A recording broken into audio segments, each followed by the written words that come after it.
Hey friends, it's Gina. Welcome to the Rebookery channel. Today I'm going to do a journal process video in my little journal, and I'm going to document an occurrence that happens at my house almost every night. And this occurrence drives me nuts. It's my older children, adult teenage children, that take over the kitchen after I go to bed. So I found this really cute poem in one of my childcraft books called The Goblin. And it's about how they have a goblin in their house and he's thumping and stomping around and bumping in the middle of the night. And when I saw that poem, it just made me think of my kids ransacking the kitchen at night and then leaving a huge mess for me in the morning. And it is literally an everyday occurrence. So I took some photos of what they leave the kitchen like, and I thought I would put them on this spread in my little journal because it has the pigs. It was some scrapbook paper that had some pigs on it, and that's kind of what I feel like. I feel like I live in a pigsty when I wake up in the morning and the sink is full of dishes and there's empty potato chip bags next to the couch and all that good stuff. So what I'm going to do is just use the scrapbook paper like it is. I don't think I'm going to paint anything. It's got some ink already on it just from some carryover from some other pages that I've done. And I want to use the poem, so I've cut that up. But then I had that little, it's like a little, I think you would get them like in Cracker Jack boxes, and they just have little bitty puzzles and stuff. So I thought that would be cute because it was kind of, kid oriented.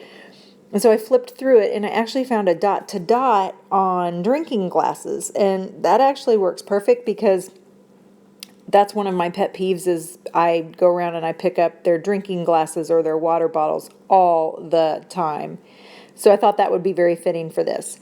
And then I found these playing cards, I want to say maybe at a thrift store, and they were called Slamwich. It must have been some game like Slapjack, but it had some food on it. So I just kind of went through and chose a couple of those that I wanted to use. There was one with gummy worms on it, so I thought that one would be kind of cool to use.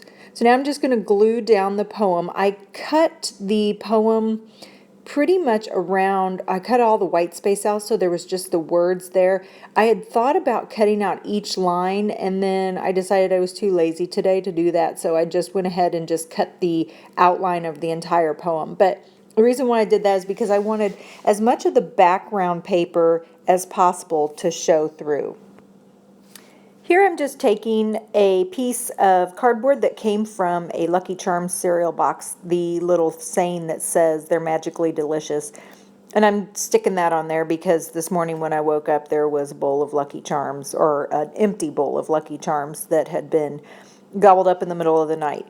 And then I was thinking on this layout, I wanted to put because the poem tells about what the goblins do, and I want to put what the goblins don't do. And my goblins don't put their dishes in the dishwasher.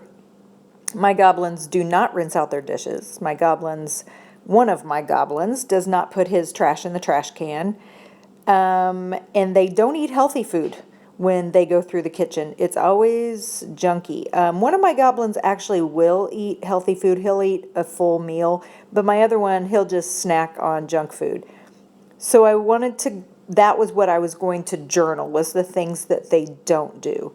And then I'm just kind of adding my pictures here, just kind of tucking them in. I have no idea what this layout's going to look like. I just started back to school this week, so my brain is like, halfway between school and my day job and, all that stuff that goes with being a teacher. And I've kind of gotten out of my artistic brain a little bit this week. And so I'm not feeling very comfortable in my journal today. I'm just kind of fumbling around, and I'm seriously just sticking stuff wherever I see a place. I have no rhyme nor reason to this. I don't even know what this is going to look like. I'm just sticking some stuff down.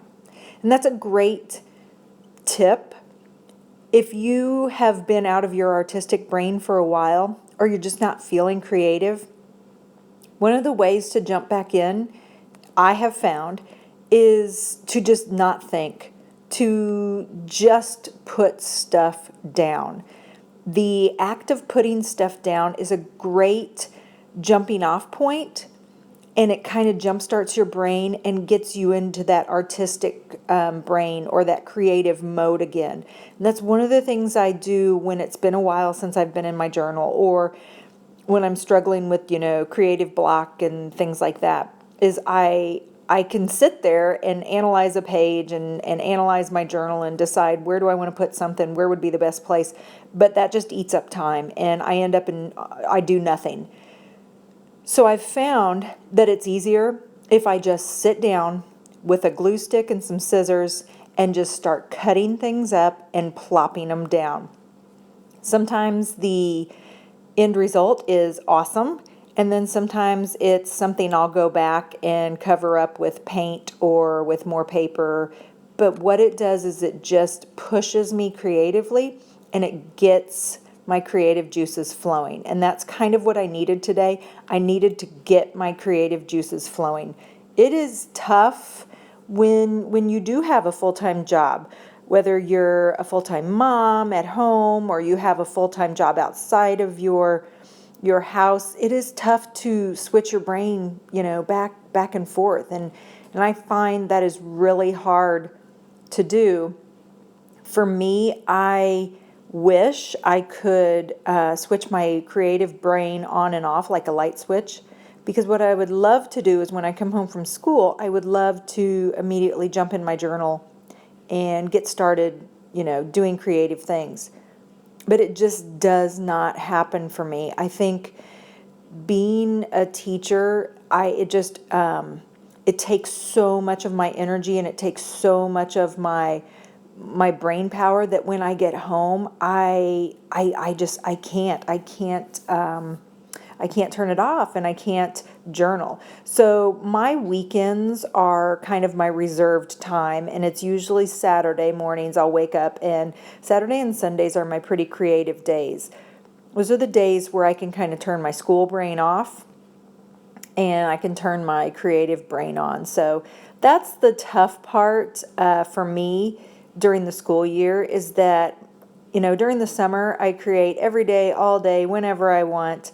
But during the school year, I'm kind of limited to just my weekends and extended vacations. So that's kind of something that I struggle with. One thing I'm doing this year, and you might see it on the left-hand side of my journal, is I'm doing yoga. I've started yoga, and I'm doing it after school, just by myself, with my laptop and my dog and my yoga mat. And my goal was to do yoga every day after school. And so I started it on Monday this week, and I was really good about it. I was very diligent about doing it. I did it every day this week, except one day we had open house and I had to go back up to school, and I just did not have the time to do it. And then Friday night, that's kind of my night where my husband and I hang out, and so I didn't do it that night. But it's a great practice, and I'd love to be able to come home, do my yoga, and maybe clear my brain, and then maybe before I go to bed, get in just a little bit of journaling. That's something I would like to be able to do this year, so hopefully I can accomplish that goal. So back to my layout here. Once I added all of the elements and I added my journaling, I decided that I probably needed to tone down this color because I had a lot of colors going on. And because I put that phrase up there that says they creep out after dark, I immediately thought, well, let's use some dark colors. So I have this glitter paint pack. I think I've talked about it before. It was one of my best purchases. I think I got it at Michael's 2 or 3 years ago, and it was a little 6-pack of glitter paint. And I have used that stuff like it's going out of style. I just love it. So this is the dark blue, and it's got this great transparency, but yet it still has a shade to it. And then, of course, it's got the glitter. So I just kind of use my paintbrush and push it around. kind of bringing all those papers together. And then I love how it kind of darkens the papers and makes it look like it is kind of nighttime. And that was the effect that I was going for. So adding that glitter paint onto that little sandwich card, it made my ink smear from what I thought was a permanent pen. So no worries, I just wiped it off and then went back over my journaling with a Sharpie. So I do not like to waste anything, and I have tons of alphabet stickers left over from my scrapbooking days. Many of them don't stick anymore, so I have to use glue and stuff with them, and of course they're always missing, those really popular letters. So this is a sad little sheet that I'm using here, and I am bound and determined I'm going to use every single one of those letters. So I am piecemealing together the rest of my journaling and just kind of going over some of those letters with a black pen. The label stickers that I'm using are actually from a recipe card set, and whoever had them before me had written on some of them. So I used some of the ones that they had written on, and then I used some blank ones. The last one I just put on was for the date. And then this is the end result. I think it's cute. It got my creative juices flowing, and I'm happy with it. Thanks for hanging out with me today, guys.